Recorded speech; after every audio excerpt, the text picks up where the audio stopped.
Ma femme déteste le froid. Et donc, j'ai eu la bonne petite idée d'aller chercher une couverture chauffante.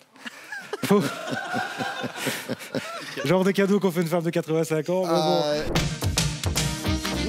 Générique du top 50, attention référence, comment ça va les petits fous? Dans le top 10 des pires comportements que votre homme a eu vis-à-vis de vous, lequel occupe la première place? Alors, il a été très goujat sur une nuit. Oh, il a été goujat. Oui, où en fait, je me suis réveillée au milieu de la nuit, vers minuit et demi, quelque chose comme ça, parce que j'avais du mal à respirer. Et en fait, je suis allée devant le miroir dans la salle de bain, parce que j'étais vraiment pas bien, et je voyais plus mes yeux. C'est-à-dire que mon visage avait enflé de partout, et je commençais à enfler au niveau des fesses, des bras, enfin partout. Et j'ai essayé de le réveiller. Et à l'époque, on n'avait pas encore les enfants, et j'ai essayé de le réveiller. Et là, il vous a vu arriver, il a fait oh! Oh mon Dieu! Je l'ai secoué, etc. Mais le problème, c'est qu'il y a un souci avec le sommeil, c'est quand il dort, c'est une tombe, c'est impossible de le réveiller. Et je n'ai pas réussi à le réveiller. D'accord. Et là, le temps passant, j'ai dit, moi, je peux plus parce que si je respire plus. Et mes parents habitent le même village que nous, en fait. Donc, j'ai dit minuit et demi, tant pis, je la réveille. Il était presque 1h du matin, le temps que je réagisse. Et c'est ma mère qui m'a emmenée aux urgences dans la ville la plus proche. Et en fait, il a passé sa nuit sans se rendre compte que j'étais pas à côté. Et... oui. Et en fait, ma mère l'a prévenu par un SMS, et c'est en se réveillant le matin qu'il savait que j'étais aux urgences et que j'étais hospitalisée quand même une semaine. Et qu'on ne savait pas trop ce que j'ai eu. Et on n'a jamais su ce que vous aviez? Non, on suppose une allergie, mais on n'a jamais su à quoi. D'accord. Pas voilà. à lui, visiblement, puisque vous êtes encore ensemble. Voilà, pas à lui.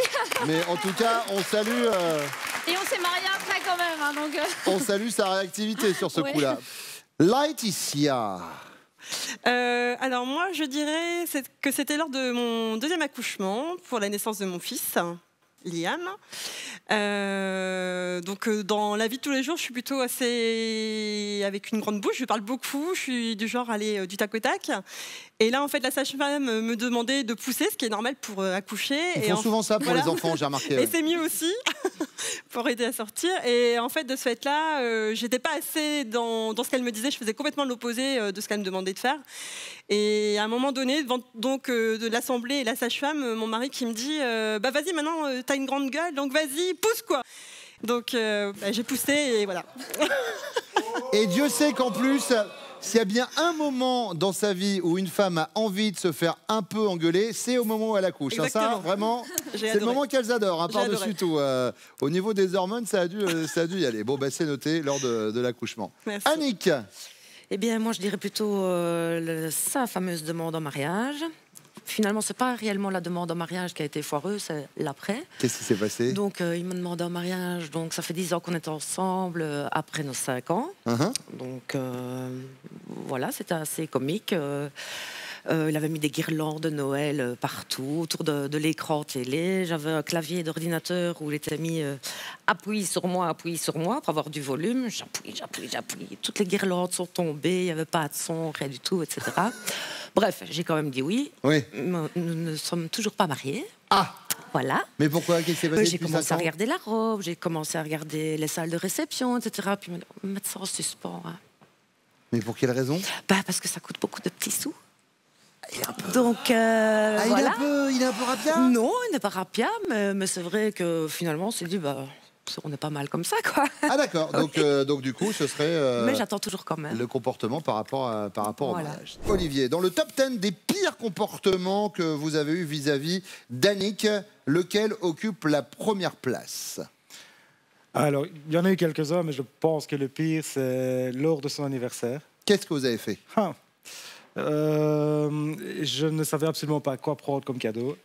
J'ai cherché des heures et des heures et des heures, voire des jours et des semaines.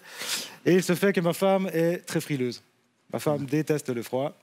Et donc, j'ai eu la bonne petite idée d'aller chercher une couverture chauffante. Genre de cadeau qu'on fait une femme de 85 ans. Et encore même à 85 ans, elle peut faire la gueule. Hein, quand même. Voilà. Mais elle était double. Elle était double. Elle était double. Et donc, quand je suis revenu, elle a déballé son petit cadeau. Et je crois que j'ai eu l'image et pas le son pendant l'espace de. C'est-à-dire que si elle était en train de se dire, oh, une bague, oh non, ça va être un sac à main, oh non, peut-être un collier, oh non, un bracelet sans doute avec des diamants et la couverture chauffante, oui, ça a un petit peu. Voilà. Et c'était quel anniversaire? Ça faisait combien de temps que vous étiez ensemble? Oh, ça devait faire, à mon avis, 8 bonnes années. Ah oui, au bout de 8 ans, Je ouais, pense. d'accord. Bon, force est de constater qu'Annick, elle n'est pas partie sur ça. Annick, elle nous a parlé de ce moment précis. On n'est pas synchro. Il paraît qu'on a en stand-by un truc pour lequel vous aviez fait une demande un peu originale il y a 5 ans. Absolument, absolument. Je Et vais en alors parler maintenant, vraiment. Parce que... oui, c'était une demande en mariage qui était...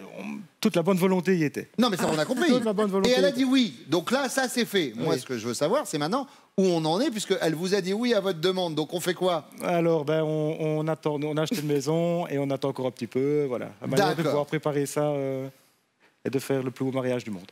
Ok. Eh ben, rendez-vous dans 10 ans. Alors... Yannick! Alors, dans le top 10, Oui, Bruno. des comportements un peu pas cool que vous avez pu avoir avec Laetitia, ce Alors. serait quoi, le premier? C'était il y a peut-être une dizaine d'années. Mon frère était venu un soir à l'improviste, il s'appelle Bruno. On était tous les trois, donc Laetitia, moi et Bruno. On a fait l'apéritif normal, quoi, en fait. On devait manger. En fin de compte, on a mangé à 2 h du matin. Donc un apéritif très, très prolongé. L'abus d'alcool est dangereux pour la santé, c'est à consommer avec modération et avec Bruno. Et donc, elle m'a montré un film le lendemain où, en fait, elle me filmait. J'étais en train de la regarder en lui disant est-ce que tu peux me servir un verre, s'il te plaît comment tu t'appelles déjà? Et elle l'a bien pris. Mais elle m'a filmé, donc je l'ai vu que le lendemain et j'étais un peu, j'étais penaud, ouais, c'est le mot. Alors, Laetitia, elle nous a parlé d'un autre sujet. Ah ouais. C'est au moment de l'accouchement, parce que je vois que vous ne voulez pas où on vous emmène, donc c'est au moment de l'accouchement. Ça y est, je viens de percuter. Voilà. Ah oui. Et, mais ce que je vous propose, suite à votre anecdote, c'est qu'on lui laissera le petit macaron avec Laetitia écrit Exactement. dessus.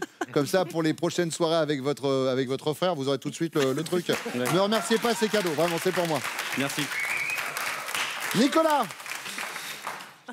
Alors, je dirais, en pleine nuit, ma femme commençait à gonfler de partout, en fait. Donc, elle a essayé de me réveiller, donc en me secouant, tout ça. Donc, impossible à me réveiller.